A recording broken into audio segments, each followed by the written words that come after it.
সবসময় আমার যত্ন নেন এমন কিছু নয়। পূজা হেসে মাথা নাড়ল এবং বাইরে চলে গেল। এরপর আমরা দুজন একসঙ্গে নাস্তার টেবিলে বসলাম। এমন সময় কলিং বেল বাজল এবং দেখি মা বাবা দুজনেই বাড়ি ফিরে এসেছেন। তাদের দেখে আমি খুব খুশি হলাম। বাড়িতে ঢুকতেই দেখলাম বাবার দৃষ্টি পূজা চাচির উপর আটকে আছে, যেন এক নতুন আলো তাকে দেখছেন। পূজা সেদিন এত সুন্দর লাগছিলেন যে বাবার দৃষ্টি তার উপর থেকে সরছেই না। বাবাকে একটু অন্যদিকে মনোযোগ দিতে আমি তার কাছে গিয়ে তাকে আলিঙ্গন করলাম। মা পূজাকে ভালোভাবেই চিনতেন, তাই মা পূজাকে আলিঙ্গন করলেন। সেদিন রাতে খাওয়ার সময় দেখলাম বাবা আবারও পূজার দিকে অন্যরকম ভাবে তাকিয়ে আছেন। কেন তিনি তাকে এত মনোযোগ দিয়ে দেখছেন সেটা বুঝতে পারছিলাম না, কিন্তু এইভাবে তাকানোতে আমার একটু অস্বস্তি হচ্ছিল। রাতের খাবার শেষে বাবা তার ঘরে চলে গেলেন আর পূজা তখন রান্নাঘর পরিষ্কার করেছিলেন। কাজ শেষ করে তিনিও তার ঘরে চলে গেলেন। কিছুক্ষণ পর আমি তার ঘরে গেলাম, কারণ সেদিন আমাদের মধ্যে কিছু কথা হয়নি। আমাকে হঠাৎ ঘরে দেখে পূজা একটু অবাক হয়ে গেলেন। আমি হাসতে হাসতে বললাম, এত অবাক হওয়ার কি আছে, আমি তো তোমার কুনাল। পূজা মুচকি হেসে বললেন, তুমি এত চুপিসারে এলে যে একটু ঘাবড়ে গিয়েছিলাম।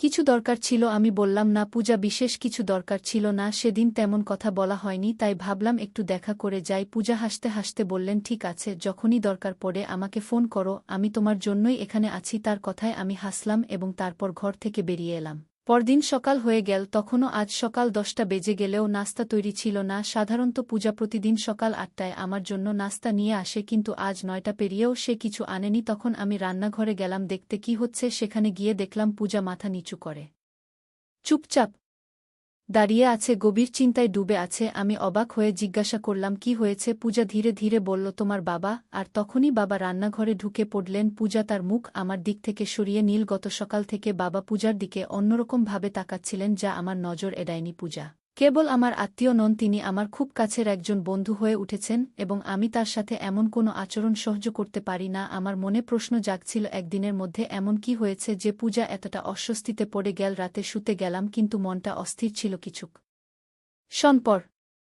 ভাবলাম পূজার ঘরে গিয়ে দেখে আসা উচিত। তার ঘরের দরজার কাছে পৌঁছে দেখি বাবা ইতিমধ্যেই সেখানে আছেন এবং পূজার হাতে কিছু টাকা দিচ্ছেন। কেন হঠাৎ এত টাকা দিচ্ছেন সেটা বুঝতে পারলাম না, তবে মনে অস্বস্তি বাড়তে লাগল। সামনের দৃশ্য দেখে আমার মনে প্রশ্ন জাগল, পূজা বাবাকে বলছিল, যতক্ষণ না আমি কুণালের সাথে কথা বলবো আমি এই বাড়ি ছাড়ব না। আমার মনে হতে লাগলো হয়তো সে আমাকে ভালোবেসে ফেলেছে। আর দেরি না করে আমি সরাসরি তার ঘরে ঢুকে পড়লাম। বাবাকে জিজ্ঞাসা করলাম, আপনি এখানে পূজার সাথে কি করছেন? আমার প্রশ্ন শুনে মাও ঘরে এসে ঢুকলেন। আমাকে দেখে মা ও বাবার মুখের ভাব কেমন যেন বদলে গেল। মা বাবা আমাকে বলতে লাগলেন, তুমি নিজের ঘরে ফিরে যাও। আমি প্রতিবাদ করে বললাম, আমি আর শিশু নই, আমি জানতে চাই এখানে আসলে কি ঘটছে এবং আপনি পূজার সাথে কি করেছেন। ঠিক তখনই পূজা আমার কাছে এসে আমাকে জড়িয়ে ধরে কাঁদতে লাগল। সে বলল, কুণাল, এই বাড়িতে তুমি একমাত্র ব্যক্তি যে আমাকে বোঝে। এখানে আসার পর থেকে তোমাকে অনেক কিছু বলতে চেয়েছি, কিন্তু কিছু কারণে চুপ ছিলাম। পূজার কথায় আমি অবাক হলাম আর তাকে আমার পাশে টেনে নিলাম। মা বাবার সামনে তাকে সান্ত্বনা দিয়ে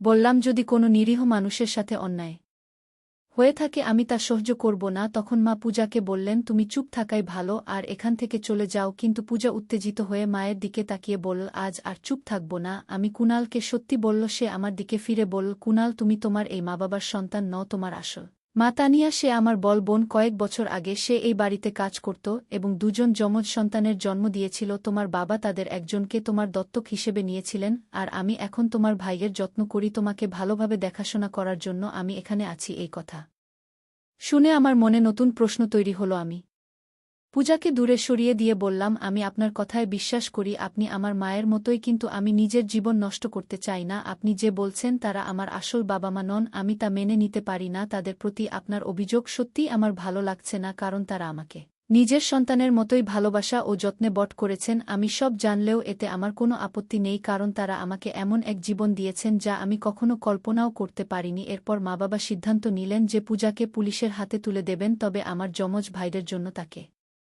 ক্ষমা করলেন, কারণ সে এখন পূজার কাছে রয়েছে। কয়েক বছর আগে পূজা আমার মা বাবার কাছ থেকে কিছু টাকা নিয়েছিল। আমার জন্মের পর আমার আসল মায়ের মৃত্যু হয়েছিল আর পূজা তখন আমার বড় ভাইয়ের দেখাশোনা করছিল, কিন্তু দুর্ভাগ্যবশত সে ভাইকে সঠিকভাবে বড় করেনি। ভাই খারাপ পথে চলে গিয়েছিল এবং তার জীবন বিপদে পড়েছিল। সে চুরি করত, নানাভাবে মজা করত আর এখন আবার আমার মা বাবার কাছ থেকে টাকা আদায়ের চেষ্টা করছিল। কিছু গয়নাও সে চুরি করেছে, কিন্তু তাতেও সে সন্তুষ্ট ছিল না। পূজা আমার মা বাবার কাছে 2 লাখ টাকার দাবি করেছিল, কিন্তু এবার মা বাবা তাকে স্পষ্টই না করে দেন তখন সে তাদের হুমকি দিতে শুরু করে। মা বাবা তাকে কিছু টাকা দিয়ে বাড়ি থেকে চলে যেতে বললেন। পূজা আমাকে নিজের প্রতি বিশ্বাসী করাতে চেয়েছিল, আমাকে মায়ায় ফাঁসাতে চেয়েছিল, কিন্তু তার আসল চেহারা প্রকাশ পাওয়ায় আমার মনের সমস্ত ভালোবাসা ফিকে হয়ে গেল।